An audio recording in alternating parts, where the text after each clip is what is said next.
What's up? Welcome back to Nostalgia. Dave here. Another podcast. What's going on in pop culture right now? Bit of a short one, topic-wise, unsurprisingly, following the 4th of July. But I think one big thing to discuss, of course, The Bear Season 3 on FX and Hulu. And then also two notable things, in my opinion. The Imaginary, new anime film from Studio Ponoc, out now on Netflix. Significant for a few reasons. We'll get into those. And also a new album from 2 weeks ago, Omar Apollo's second album, God Said No. I had missed that last time, but wanted to circle back. And yeah, let's jump in. Make sure you subscribe. YouTube.com/nostalgiapod, Linktree.com/nostalgiapod. See links below. Get the Best of 2024 Spotify playlist linked below. Let me know it's good. And let's get into it. What's up? Welcome back to Nostalgia. Dave here with a review of Omar Apollo's second album, God Said No. Omar Apollo, alt R&B singer, made a lot of noise with his debut album, Ivory, from 2022. Monster hit off that evergreen. Some TikTok buzz helped with that one. But Omar Apollo, I think, to me, kind of came out of nowhere, but became a pretty critically acclaimed artist. Was nominated for Best New Artist at the Grammys coming off that debut album. He did not win, losing to Samara Joy. You can make a case maybe he should have won. Omar opened up for SZA on a recent tour, also opened up for Billie Eilish a little bit as well. So the star has been rising, and we got the second album from Omar 2 weeks ago. I had missed it last time because there was just so much music out that week, but I wanted to circle back because he is a significant artist. And I actually think he's pretty good. Omar Apollo doesn't make the kind of music that's usually my speed, but I have to say his second album, God Said No, thought really surprised me, impressed me. The subject matter, the lyrics, not a shock if you've listened to his music before. This is very raw, emotional, vulnerable music, singing, very forlorn about the ending of a relationship. It's quite frank in that regard. But what really stood out to me is just how I think interesting and varied and involved musically this album is. While Omar's vocals are consistently impassioned and the vibe he's going for comes across, the production and the instrumentation is what really shines to me. There's a lot of fun flair, playing with harmony, going up and down tempo. The song Less of You is a straight up 80s synth pop, super high tempo, heavy auto-tune banger, if there is such a thing on this album. Omar gets in touch with his Mexican heritage just a little bit on the song Empty. The second verse is in Spanish lyrics, the only moment of Spanish on this album, although he had done that in the past album. Against Me, there's almost like a hip-hop rapping delivery at times from Omar. So I think there's just a lot here, a lot to kind of dig into.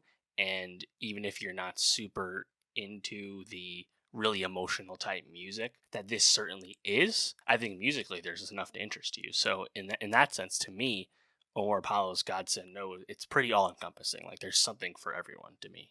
Just kind of going through some of the songs here. I thought Be Careful With Me, the first song, really stood out with those bass hits. I thought the Me hook from Omar, very sticky. I like that one a lot. Track 2, Spite, one of my favorite songs on the album. The guitar lick, very noticeable. Very lively chorus performance from Omar, but the verses are quite fun and up-tempo as well. So the energy really lasts with this song, and the drums pick up as the song progresses. I think this one's a clear highlight. I mentioned Less of You, which is really kind of an outlier in terms of the production, just being so heavy synth pop. It's not usually the type of music he makes, but it stood out to me. I think he did it well. The auto-tune, very Daft Punk-esque in its execution, but I think it worked pretty well. Track 4, Done With You, just great singing from Omar. I like this one quite a bit. The doubled vocals, I think, really shine on this one. The guitar breakdown on the hook, the horns popping up, really involved. I like this one. Plain Trees featuring Mustafa. This one's a bit slow, didn't really grab me. Drifting, I enjoyed the pulsing bass, kind of the first time you get that vibe on the album. I mentioned Empty with the Spanish vocals. Against Me with some pseudo rapping. Pedro, one of the most kind of heartbreaky lyrical songs. That the auto-tune use on that one was pretty good. Overall, I think the album is better at the beginning than the end, but 14 songs, 45 minutes, doesn't really get boring production-wise. Omar's vocals are there the entire time, and there's just a lot of variety. I think it's a really impressive album. given that he already got a Grammy nomination before for Best New Artist, I would not be shocked to see him compete in some of the R&B general field categories, next time. And that would be next year's Grammy. So we'll see about that. I think it would certainly be well earned. But let me know, what was your favorite song on Omar Apollo's second album, God Said No? What did you like about it in general? And for more music reviews, subscribe. And I'll see you next time. What's up? Welcome back to Nostalgia. Dave here with a review of The Imaginary, the new anime film from Yoshiyuki Momose and Studio Ponoc. This film just premiered worldwide on Netflix last week after premiering in theaters in Japan last December. And this film is notable for a lot of reasons. I was very much anticipating this, and that really begins with it's a new film from Studio Ponoc. Studio Ponoc, of course, is kind of an offshoot of Studio Ghibli. People, of course, know Studio Ghibli quite well. Check out my Studio Ghibli movie rankings if you missed them. Studio Ponoc was founded and is now staffed by various Studio Ghibli alums, and came to be back when Studio Ghibli was still dormant in hiatus before Miyazaki came back to make The Boy and the Heron, of course. And Ponoc released their debut film Mary the Witch's Flower back in 2017, and then an anthology film Modest Heroes in 2018. So this is their first film since then, and their second feature-length film in general. They also released a short in the interim period. I think when it comes to the standard bearing of the future of Japanese anime filmmaking, feature filmmaking, I think a lot of people, myself included, have looked to Studio Ponoc as that future. Studio Ghibli's future is uncertain post-Miyazaki, of course. The studio has not really been able to consistently create apart from, the work done by its two founders. And Miyazaki released The Boy and the Heron, says there will be more to come. We'll see about that. The man is very old, after all. And Takahata, the other co-founder, the other great over at Studio Ghibli, he passed back in 2018. And Takahata, in fact, was kind of the master that the director of The Imaginary, Momose, as well as Studio Ponoc founder, the producer, Yoshiaki Nishimura. So we're kind of in like the Takahata tent, if you will, in terms of the vision behind Ponoc, I guess you could say. And it's now interesting because, like I said, like Ponoc is probably the best thing we have to root for in terms of the future of Japanese filmmaking. Not that there's not other great choices. I think of Production IG, but a lot of these other studios, they kind of do a lot of contract work and they make TV and they do all kinds of things. So, it's not like all or nothing, but I think Studio Ponoc, whether fairly or not, is kind of being bestowed with some kind of mantle. I do think it's promising that Studio Ponoc and Netflix have now agreed to a global streaming rights deal, not just for The Imaginary, but for future projects as well. So we know that there will be distribution for these films worldwide going forward. And you can even watch the other two films on Netflix now, in addition to The Imaginary. And of course, Ghibli films now live on Max, at least in the United States. So I think Ponoc has a long road ahead. That being said, it's actually been such a long time. Nishimura has said that actually the studio kind of had to focus and find their center post Takahata's death, back in 2018. It feels so long ago, at least to me. But now Ponoc seems to have found their center. And I think, interestingly, they wanted to iterate technologically. And The Imaginary, I think one of the best things about it is that this is a film that has, of course, that classic hand-drawn animation that, of course, Ghibli has been so famous for, but Ponoc has done as well to this point, and it just looks so great compared to pure digital animation. As we know, the movie looks awesome. But what's interesting about what the work done in The Imaginary is that Ponoc collaborated with the French animation studio Les Films du Poisson Rouge, famously created Klaus on Netflix a few years ago, that Christmas film. And specifically, Ponoc was either buying or borrowing or learning how to do the kind of innovative lighting and shading technique that French studio has kind of created themselves, technologically speaking. And that was brought to Ponoc and applied to the hand-drawn animation. So the movie definitely looks really great. Also, it's pretty cool that Yoshiyuki Momose, the director of The Imaginary, got to direct this.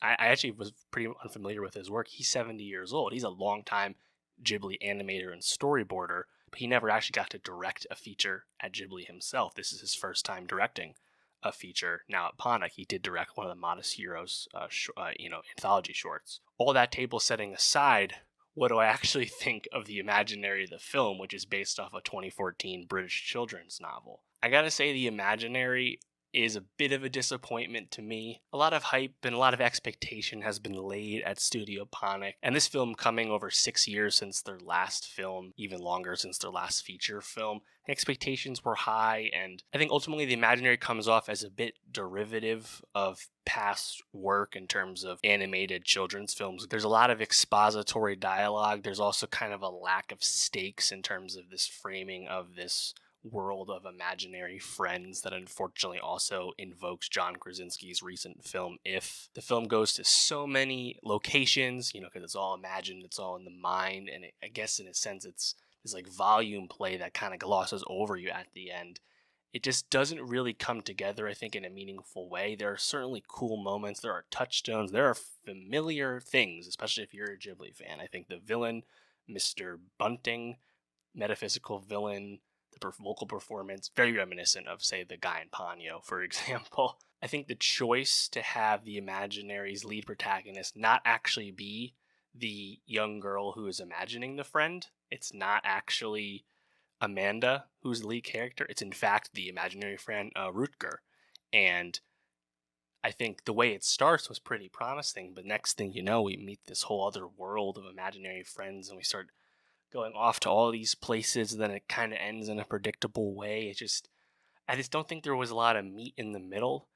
And like I said, there's just a lot of exposition, and it's all kind of like nonsensical exposition because it's just about like the made up rules of how the imaginary friends get to exist when their child starts to grow up and forget them, which is kind of the core conflict, so to speak. So I thought Zinzin the cat was kind of cool visually. I think Mr. Bunting, like I said, pretty effective as a villain as far as he could be. And then his imaginary friend, this kind of dark imaginary girl, very much invoking a horror movie. I thought she was pretty creepy, pretty good presence with that. When she takes the kind of storm cloud form, very much invoked the Tale of Princess Kaguya to me in a good way. I think visually it looked very impressive. Unfortunately, I just couldn't help but get hung up on the similarities with the conflict in terms of what happens to Bing Bong in the first Inside Out movie from Pixar. The idea, the premise of an imaginary friend ceasing to exist and dying because their child has now forgotten about them because they've grown up. This doesn't hit as hard as Inside Out 1, unsurprisingly. So yeah, in conclusion, it's certainly not a movie without merit, and it looks great. And I think compared to most animated films, it's very good. But when you come into it with the baggage of the expectations laid on Studio Ponoc, the Studio Ghibli legacy, whether that's fair or not, I think it leaves a little bit to be desired. But very much rooting for and looking forward to the next Studio Ponoc film. And it's, like I said, it'd be great that Netflix will be a home for them just so these movies get to exist. Would I like to see these movies in the theater? Of course I would. If you're in Japan, you'll continue to do that. But that's The Imaginary. Let me know, did you like the movie more than me? Were you hung up on some of the things I was hung up on, somewhere in the middle? Let me know. And for more movie reviews, subscribe. And I'll see you next time. What's up? Welcome back to Nostalgia. Dave here with a review of The Bear Season 3 on FX and Hulu. The Bear, Emmy juggernaut at this point, one of the most popular shows in the history of FX and Hulu, critically acclaimed, critically adored, and also a really prolific show. This show has shot and come out in 3 consecutive years with its 3 seasons. They shoot this show at the beginning of the year and release it at the end of June. It's very impressive from Christopher Storer and team. And I think at this point, there's been a lot said about what The Bear Season 3 is and isn't. And I'm going to get into all of that. I think there's a lot to dig into here across the season and the show as a whole. Right off the bat, I'd love to take this time to say that why is this show binge dropped? Just doesn't make any sense. I'll continue to say it. I mean, I don't know how FX found a way to release clipped week to week, but they can't release The Bear week to week. It just doesn't make any sense. A show that's this deep and traumatic and layered and tough to watch at times, yeah, binge it. Doesn't make any sense to me. I don't know why they do this. Also, this show is kind of the poster child for why the Emmys need to rethink how they do things. And the old traditional way of comedy and drama is just not working anymore because The Bear is being treated as if it's a comedy series because it's making episodes less than an hour. It's half hour plus, right? It's kind of like the Atlanta quandary from before, but The Bear is hardly comedic ever. I think some of the funniest stuff was back in season 1 at this point. Not that there's not funny moments, but this is a heavy show, and I don't know how anyone at the Television Academy in straight face, this September can say, yeah, best comedy series, The Bear. Just doesn't make any sense. But I think a lot is riding, or was riding, on season 3 because season 2 was so critically acclaimed, so celebrated as a step up for the series, which again had come out of nowhere to such critical acclaim when season 1 came out. Thinking back to season 2 with just kind of miracle episodes like Forks, the Richie-centric episode, or Fishes, the huge flashback episode with all the cameos. The show really leveled up, and I think people know at this point, but it's not really a show about cooking. It's not really a show about being in a restaurant. This is a show about familial trauma, and I guess the closest you get to cooking is in terms of like creative obsession and how you motivate yourself. And yeah, I mean, it's really a show that is about the characters, as you say. The issue, if you can call it that, with The Bear season 3 is that this is very much the setup for the final season. This is very much stretching of the final season into 2 seasons. So we get a lot of table setting with The Bear season 3. A lot of the characters don't really make much progress in terms of development with this season. There's still a lot to like about The Bear season 3, but unfortunately, the momentum feels like it's stalled just a little bit.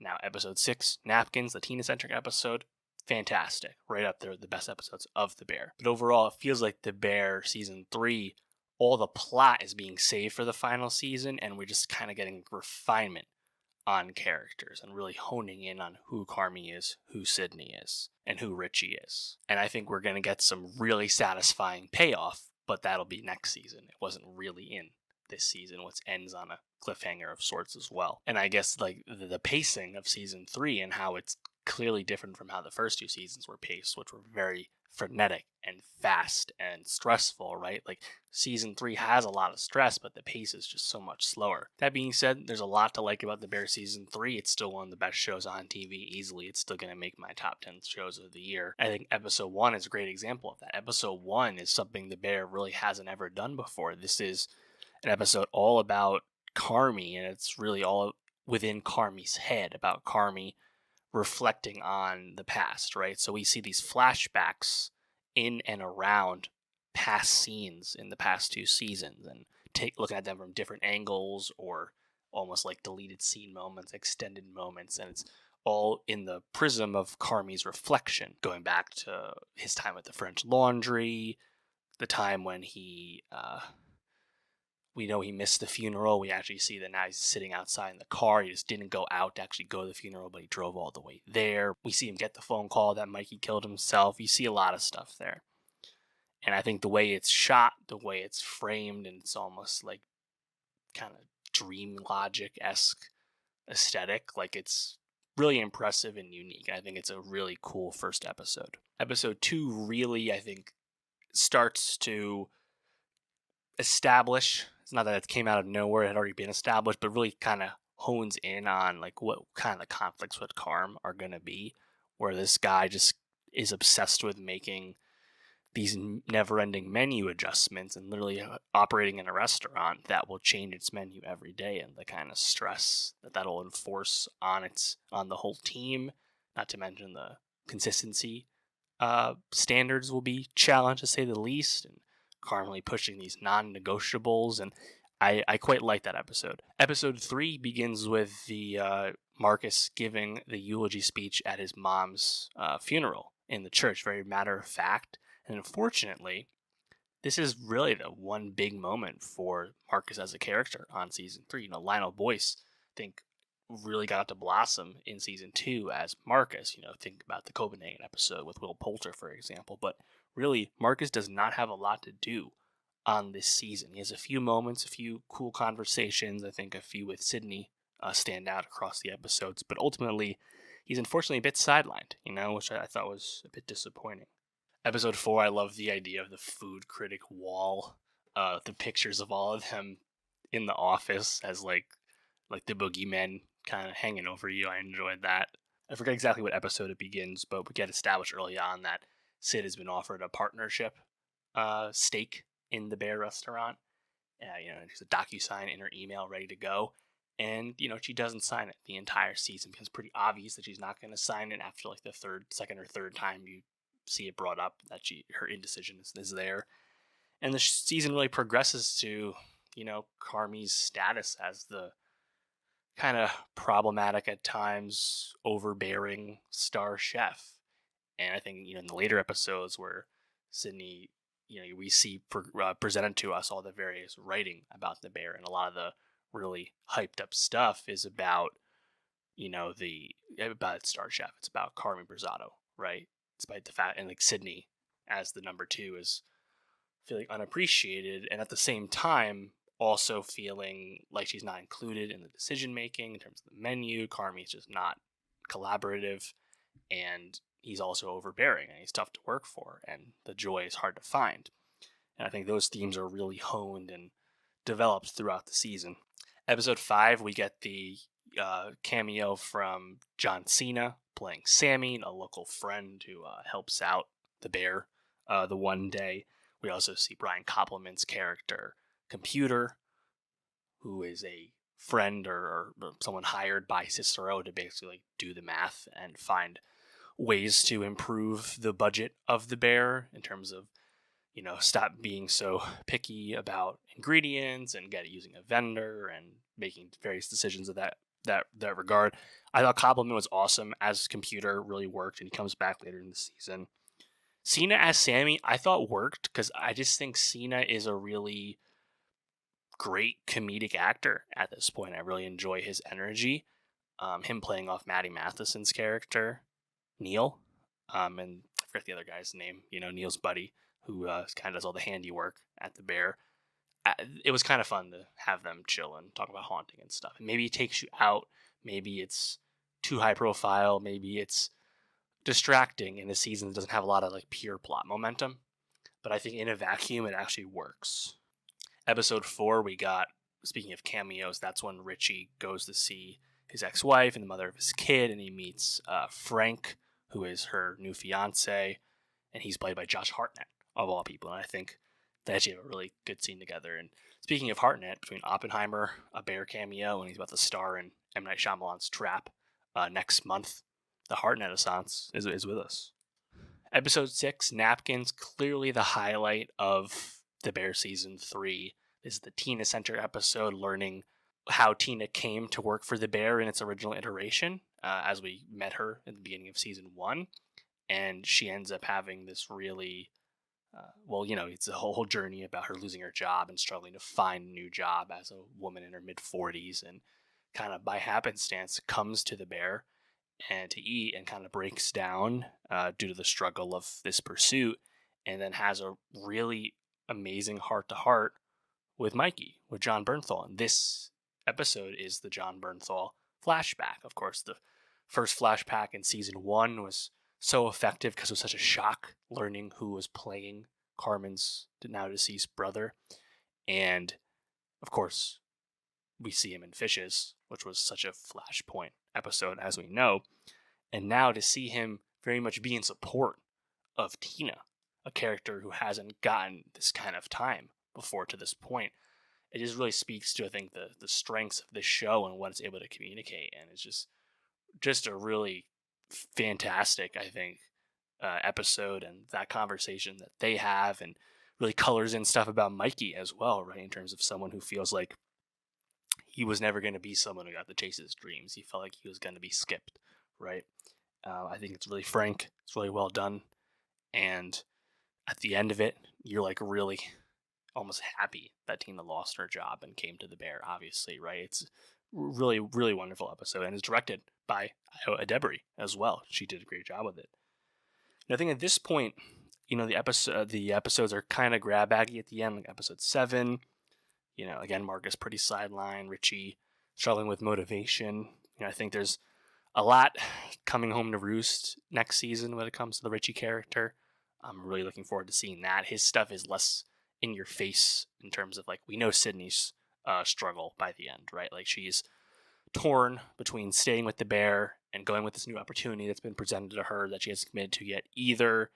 And she sees we think in that episode, that final episode party scene, you feel like she's seeing the camaraderie and the benefits of staying with the Bear, but then she also super stressed about working for Carmi, and also the lack of credit she seems to get when she works for him, things like that. So her struggle is pretty clear. Carmen's is also really obvious at this point, right? This is someone who's obviously been completely broken by Claire leaving him. Molly Gordon's still on the show. She has a few scenes, some flashback scenes as well, but he's really been subsumed by that loss. At the same time, he's a guy who has nothing going on in his life apart from his seemingly joyless pursuit of culinary perfection. And that's really hammered home in that final episode where they go to the funeral, where Chef Terry, Olivia Colman's character from season 2, is deciding to close her restaurant by choice, because she just kind of wants to stop cooking and do other things in her life. And you just see how unsocial Carmi really is around all these other chefs, that a lot of them that he knows and has experience working with and things like that. And you just see how kind of lost he is, right? Like, it's so much is coming to a head in season 4, and that's the thing that it doesn't happen in this season, even if we can pretty clearly see it. I think that episode with the funeral, as they call it, at Chef Terry's restaurant, really fun because they have a lot of famous, like, real life, like, chefs and restaurateur types filling in the scenes there and getting some lines. Like, you had the woman at Milk Bar, for example, stood out. And if you're really big in culinary, those people probably stand out. You actually get the confrontation between Joel McHale's chef at the French Laundry, who was very abusive to Carmi, where Carmi also picked up a lot of these bad habits, but also at the same time got broken down by this guy. And he basically says he didn't really know what else to say besides "fuck you." It was pretty satisfying at the same time, even if Carmi doesn't really have gratification from the encounter. I think the party episode at the end at Sydney's new apartment's pretty fun, even though you can clearly tell that she is pretty struggling, pretty much still struggling with what to do and where to go, and we have to wait until next year to see what happens with that. And I think a lot of the feelings about season 3 will largely be colored in by our satisfaction with season 4, but I really do not have doubts about Christopher Store's plan for the Bear. And I think it's pretty obvious that he had said himself that he had a 3-season plan in terms of plot, and it's also pretty obvious now that FX asked for 4 seasons instead, so it got stretched out. And I think season 4 is going to be very satisfying, so I really cannot wait for that. And knowing how they work, we'll probably get it in a year's time. I think it also makes a lot of sense, given that this show is one of the most significant star-making vehicles on TV in recent years. It's up there with Euphoria and Normal People in terms of the last 5 years, in terms of actors becoming stars on the show, specifically Jeremy Allen White, big turn, Iron Claw last year. Io Debris and Bottom, she's being cast at tons of things now. Evan Moss Baccarat cast as the Thing in Fantastic Four coming up next year, right? Like, this show is harder to make because the talent is obviously vast and busy, right? Maddie Matheson, of course, very busy person as well. Not really an actor usually. So, on the other hand, it seems like the show, because of its clout, because of its success, does not have a hard time pulling in cameos, high-profile guests. I actually left out, of course, episode 8, Ice Chips, which is when Nat gives birth, and we get the return of Jamie Lee Curtis's character, Mrs. Prasanna, the mom. I think that episode ultimately works and it's effective, and partially because it's almost like redemptive to JLC's character, even at the same time. She is so grating. We understand why she's such a traumatic mother to be raised by. But yeah, who knows who we'll see in the next season. It seems like Will Poulter could be around for season 4 because he's like back in Chicago now as a character. So we'll see. Definitely looking forward to those surprises. They are pretty fun. And we know there's a lot of kind of cliffhangery elements, right? Like Cicero and Computer basically alluding to the fact that the Bear probably can't continue unless it's about to start making money. Like it's just not tenable anymore. So we'll see what happens. But yeah, can't wait. Let me know. What do you think of the Bear season 3? I mean, it's certainly almost universally viewed now as the least successful season of the Bear. But at the same time, I think it's still a really great show. So let me know what you think about it. And for more TV reviews, subscribe. And I'll see you next time. All right, that's going to do it for the pod this week. Next week, we have a lot more to discuss, thankfully. New movie, Fly Me to the Moon, Scarlett Johansson, Channing Tatum. Looking forward to that one. The conclusion of the Acolyte Star Wars series on Disney Plus, and then new music from Enhypen, Remy Wolf, and Claro. So make sure you subscribe. YouTube.com/nostalgiapod, Linktree.com/nostalgiapod. See links below. Get the best of 2024 Spotify playlist linked below. Let me know it's good, and I'll see you next week.